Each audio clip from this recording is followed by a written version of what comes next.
आप सबको पता है कि हमारे बीच में हमारे मध्य प्रदेश विधानसभा के सम्मानीय अध्यक्ष महोदय भी यहाँ उपस्थित है। मैं शहर जिला कांग्रेस कमेटी के अध्यक्ष आदरणीय एमपी दिनेश यादव जी से निवेदन करूंगा कि वो आदरणीय एमपी प्रजापति साहब का भी स्वागत करें। साइड जगह बिल्कुल खोले ना तब तो जा रहा है। आज हम सब जो यहाँ उपस्थित है, हमारे लिए ऐतिहासिक दिन है कि जब मध्य प्रदेश के यशस्वी मुख्यमंत्री माननीय कमलनाथ जी और उनकी पूरी कैबिनेट इस मंच के ऊपर मौजूद है।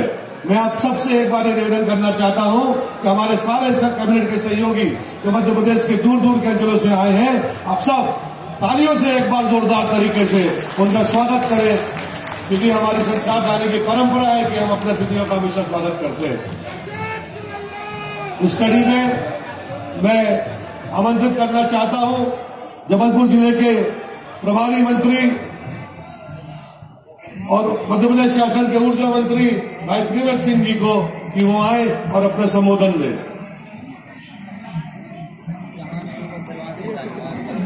आज एक ऐतिहासिक कार्यक्रम को संबोधित करने और यहां पर जबलपुर में मध्य प्रदेश के गठन के बाद में पहली कैबिनेट की बैठक की अध्यक्षता करने के लिए हमारे बीच में पधारे मध्य प्रदेश के आशाओं के केंद्र और महाकौशल क्षेत्र के कर्णधार आदरणीय मुख्यमंत्री परम सम्माननीय कमलनाथ जी, मंच में विराजमान मंत्रिमंडल के हमारे सभी सम्मान्य साथीगण, मंच में विराजमान सभी सम्मान्य हमारे विधायक महोदय के बाद बनने के बाद जबलपुर की इस धरती पर कदम रखा है। मैं अभिनंदन करता हूं, अभिवादन करता हूं, सत्सत नमन करता हूं माननीय कमलनाथ जी का। और इन शब्दों के साथ कहना चाहता हूं कि कोई शख्स आया है नई आन-बान का, कोई शख्स आया है नई आन-बान का और नक्शा बदल गया हमारे मकान का। और ये सिर्फ 51 दिन में मध्य प्रदेश के जनमानस ने क्या देखा, क्या सोचा, यह पूरा प्रदेश उत्तेजित है माननीय कमलनाथ जी का स्वागत करने के लिए। जबलपुर संस्कार धामी के लिए ये बड़े फक्र की बात है कि जबलपुर संभाग से प्रदेश का मुख्यमंत्री, जबलपुर संभाग से प्रदेश का विधानसभा अध्यक्ष और जबलपुर संभाग से मध्य प्रदेश विधानसभा में विधानसभा की उपाध्यक्ष। ये पहली बार हुआ है। ये उपेक्षा का दंश जो जबलपुर सहता आ रहा था, अब ये हम कह सकते हैं बड़े फक्र के साथ कि जबलपुर का भी विकास उसी तर्ज पे होगा जिस तर्ज पे मध्य प्रदेश के दीगर इलाकों का विकास हुआ। 1.5 दशक जो हुआ है माननीय कमलनाथ जी, लोगों के जनमानस में एक बात आ गई थी। लोग सोच समझ के बैठ गए थे, हर वर्ग दुखी था और एक आशा की किरण के रूप में आपको देखा था। उस समय लोग कहते थे कि बहनों पे जुर्मदारी है, भैया सरकार तुम्हारी है, भाइयों पे आफत भारी है, मामा सरकार तुम्हारी है।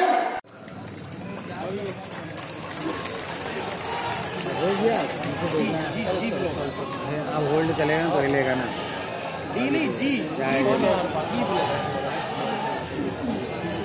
सम्मानित मुख्यमंत्री जी कमलनाथ जी, सम्मानीय विधानसभा के स्पीकर प्रजापति जी, सम्मानीय सभी आदरणीय मंत्रिमंडल के सदस्यगण, सबसे पहले तो मैं आपका जबलपुर शहर में दिल से स्वागत करता हूं।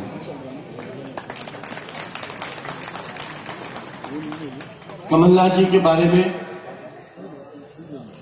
जितना बोलो वो कम है।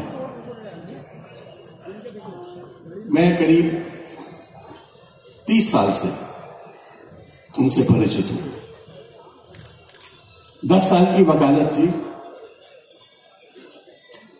और तब से मैं उनको जानता हूं। उनका जितना बड़ा हृदय है, जितना बड़ा दिल है, शायद आज राजनीति में ऐसे लोग विरला मिलते हैं। जिस दिन मैंने अपने सब मंत्रिमंडल के मित्रों और एमएलएस की तरफ से एक चिट्ठी उनको दिल्ली में जाके दी कि हम बहुत उपेक्षित हैं, हमारा दिल टूटा है, 1956 से हमारे साथ अन्याय हो रहा है, अब वो सहन के बाहर है, आपको कुछ करना पड़ेगा। और उसका एक सांकेतिक रूप हो सकता है कि आप शीघ्र एक कैबिनेट मीटिंग अपने मंत्रिमंडल के सभी वरिष्ठ और कनिष्ठ सहयोगियों के साथ जबलपुर में करिए। उनको 1 सेकंड लगा हां कहने में, 1 सेकंड।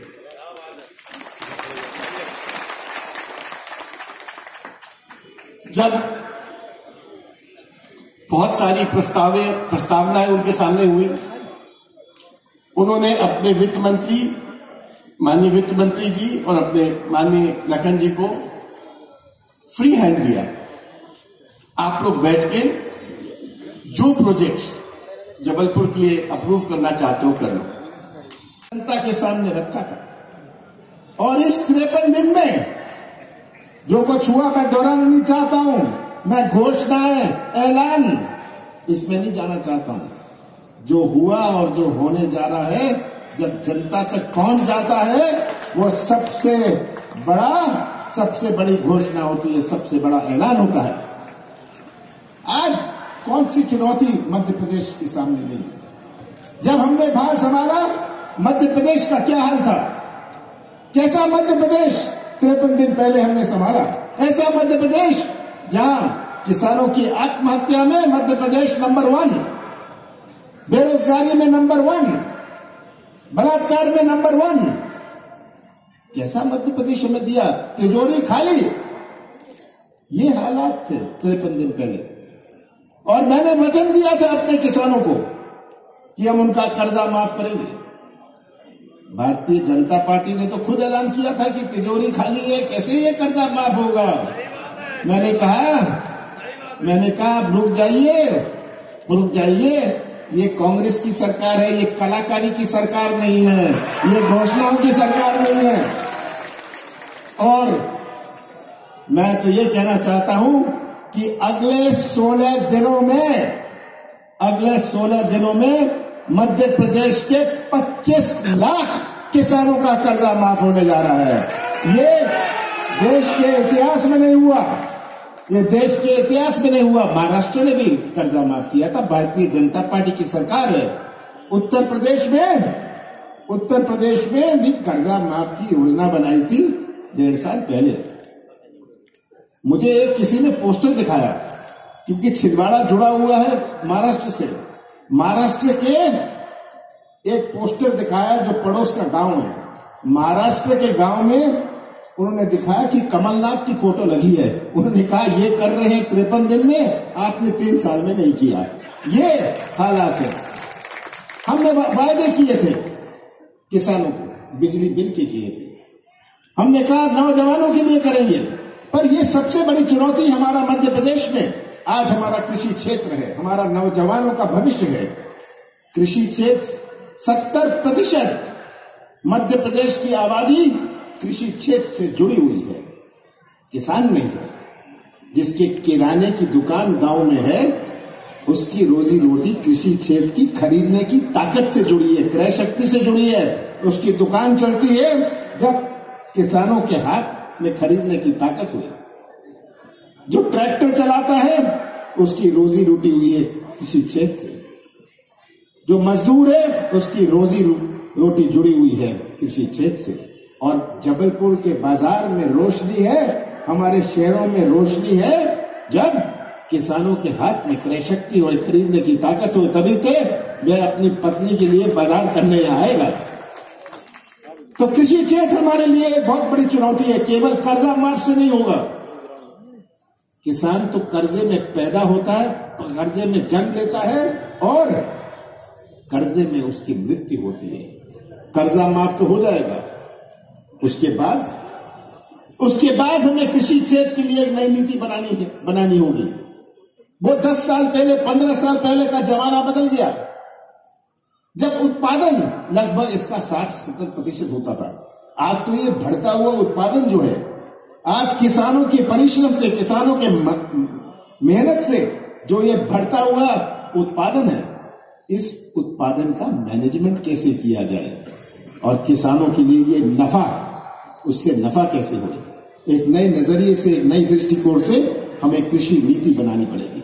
हमारा भटकता हुआ नौजवान, हमारे बुजुर्गों की दुनिया कुछ और थी। हमारे बुजुर्गों ने तो अपना जीवन काट लिया बिना पानी के, गांव-गांव में बिना सड़क के, बिना बिजली के। पर आज के नौजवान में अपनी सोच है। आज का नौजवान तो इंटरनेट से जुड़ा हुआ है, उनकी दुनिया कुछ और है। आज का नौजवान इंटरनेट से जुड़ा है, 1000 टीवी चैनल देखता है, उसमें भी एक तड़फ है, उसकी अपनी सोच है, उसकी अपनी आशाएं और आकांक्षाएं हैं। आज का नौजवान कोई ठेका नहीं चाहता, कोई कमीशन नहीं चाहता, वह तो अपने हाथों को काम या व्यवसाय का मौका चाहता है। और ये तभी संभव है जब मध्य प्रदेश में निवेश आए। जबलपुर में हमारे सिहोरा में एक औद्योगिक क्षेत्र बन रहा था, शुरुआत करी थी, क्या हुआ? कोई निवेश लगाने को तैयार नहीं। हमारा मंडी द्वीप हुए, हमारे औद्योगिक क्षेत्र हुए, जितने नए उद्योग लगे नहीं पिछले 15 साल में, उससे ज्यादा उद्योग तो बंद हो गए। किसी को मध्य प्रदेश पर विश्वास नहीं। निवेश डिमांड नहीं किया जाता, निवेश को अट्रैक्ट करना पड़ता है। एक विश्वास से अट्रैक्ट होता है कि कैसे हम नौजवानों का भविष्य सुरक्षित रखें। हम नौजवानों की जो आशाएं हैं, हमारी माता और बहनों ने इतने प्यार से पाला पोसा है, और आज का भटकता हुआ नौजवान केवल आर्थिक समस्या नहीं है, एक सामाजिक समस्या बनने वाली है। यह हमारी सबसे बड़ी चुनौती है कि यही नौजवान हमारे मध्य प्रदेश का निर्माण करेगा, भविष्य में हमारे देश का निर्माण करेगा। और अगर इसमें इस प्रकार की बेचैनी हुई, ये पीड़ा हुई, अपने सामने केवल वो अंधेरा देखे, ये कौन से रास्ते पर चलेगा ये नौजवान? तो आज ये हमारे सामने सब चुनौतियां हैं। और मैं तो संक्षेप में इतना ही कहना चाहता हूं, भारतीय जनता पार्टी ने 15 साल राज किया, और अभी प्रश्न पूछते हैं कि आपने क्या किया, इसमें क्या हुआ। मैं तो उन्हें कहना चाहता हूं, 16 दिन में 25 लाख किसान खड़े होकर कहेंगे हमारा कर्जा माफ हुआ। और मैं तो उनसे ये कहना चाहता हूं, जो 15 साल में नहीं हुआ, आप मुझे 50 दिन में पूछना चाहते हो? मैं तो जो आपने कबाड़ा किया था, आपने जो कबाड़ा किया था, जो अव्यवस्था थी, इसको सुधारने में लगा। ये जो अव्यवस्था आपने बनाई थी, जहां कोई दृष्टिकोण नहीं था, कोई नजरिया नहीं था, कलाकारी कर लो, गुमराह कर लो, भाषण दे दो और काम चलो, दूसरी जगह चलो। आज का मतदाता समझदार मतदाता है, और मैं तो मध्य प्रदेश के मतदाताओं से कहना चाहता हूं, आपने विश्वास रखा, भरोसा रखा, हमारी नीति और नियत में कोई कमी नहीं होगी, कोई इम्तिहान नहीं ले लीजिएगा। उनकी 15 साल की नीति और नियत समझ लीजिएगा। और मध्य प्रदेश के मतदाताओं से मैं कहना चाहता हूं, आपने जो विश्वास रखा था, अभी 6 हफ्ते बाद, 7 हफ्ते बाद आप ये विश्वास अधूरा मत छोड़ देना। समझ गए ना मैं क्या कह रहा हूं? ये अधूरा मत छोड़ देना। आपके विश्वास ही हमारी शक्ति होगी, आपका प्यार और विश्वास हमारी शक्ति होगी। और मैं अंत में आपको ये कहना चाहता हूं कि एक नए नजरिए से हमें मध्य प्रदेश के विकास का एक नक्शा बनाना है। हर क्षेत्र में जब तक हम व्यवस्था में परिवर्तन ना करें, नीति बना लो, पर नीति बनाने से, कानून बना लो, उससे सुधरेगा कुछ, पर जब तक व्यवस्था में परिवर्तन ना हो, 50 साल से 60 साल से एक व्यवस्था चल रही है, हमें एक नई सोच की आवश्यकता है और ये नई सोच से ही एक नई व्यवस्था बनेगी। और मुझे विश्वास है अगर आप सब ने अपना विश्वास और प्यार, आपने अपना प्यार और विश्वास आप 8 हफ्ते बाद दीजिएगा, हम मध्य प्रदेश के विकास का एक नया इतिहास बनाएंगे। आप सबका बहुत बहुत धन्यवाद। संसद सदस्य विवेक तनखा जी, तरुण भानोट जी, लखन गंगोरिया जी, हमारे जबलपुर के प्रभारी मंत्री प्रियव्रत जी, सभी मेरे मंत्रिमंडल के साथीगण, सभी यहाँ हमारे शहर कांग्रेस कमेटी, ग्रामीण कांग्रेस कमेटी और सभी कांग्रेस के यहाँ उपस्थित नेतागण, आदरणीय बुजुर्गों, भाइयों और बहनों, बहुत खुशी हुई जबलपुर आकर। बहुत पुराना संबंध है जबलपुर से और यहाँ आके हमेशा मुझे नई ऊर्जा मिलती है।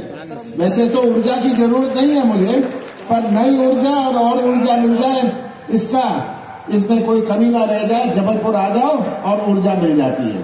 बहुत खुशी हुई आप सबके बीच में आकर। और आज मैंने तय किया था कि हम अपने मंत्रिमंडल की बैठक जबलपुर में करेंगे। इसका क्या लक्ष्य था? इसका लक्ष्य था कि मैं एक संदेश देना चाहता हूं कि जो जबलपुर का उपेक्षित इतिहास है, ये उपेक्षित इतिहास को बदला जाएगा। योजनाओं की बात नहीं है, शिलान्यास की बात नहीं है, उद्घाटन की बात नहीं है। प्रश्न तो है सोच का, नीति का और नियत का। और जबलपुर का जो उपेक्षित इतिहास 60 साल से रहा, 60 साल से 40 साल, 45 साल, 50 साल से तो मैं जबलपुर देखता हूं। और जिस प्रकार हमारा इंदौर बढ़ा, जिस प्रकार हमारा बढ़ता हुआ बदलता हुआ भोपाल बना, हमारा जबलपुर किसी न किसी कारण उपेक्षित था। तो ये उपेक्षित इतिहास बदलने का संदेश था। इसलिए मैंने तय किया कि मंत्रिमंडल की बैठक मैं जबलपुर में करूंगा। ये संदेश सीमित ना रहे जबलपुर तक, जबलपुर शहर तक, ये संदेश पूरा महाकौशल तक जाए। और ये संदेश मुझे उम्मीद है जाएगा। 53 दिन हुए हैं। न्यूज विजन में आपका स्वागत है। न्यूज विजन को सब्सक्राइब करें और बेल आइकन को क्लिक करें।